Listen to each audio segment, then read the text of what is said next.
వారి కుటుంబాల పట్ల పూర్తిగా ప్రగాఢ సానుభూతిని వ్యక్తం చేస్తూ ఉన్నాం. ప్రభుత్వం తరఫున వారికి అన్ని రకాల సహకారం చేస్తాం. నిన్న టీఆర్ఎస్ నాయకులు శవ రాజకీయాలు చేస్తూ కాంగ్రెసే బాధ్యులు అని అంటా ఉన్నారు.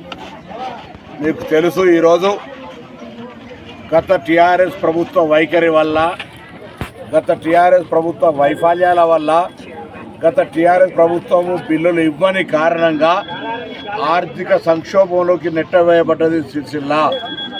గత 5 నెలలుగా మేము మా ప్రభుత్వం తరఫున అన్ని రకాలుగా ఆదుకోవడానికి ప్రయత్నం చేస్తూ ఉన్నాము. చేనేత కార్మికులకు సంబంధించి ఆదుకోవడానికి వాళ్ళ పాత బకాయిలను చెల్లించడం కూడా జరుగుతూ ఉంది.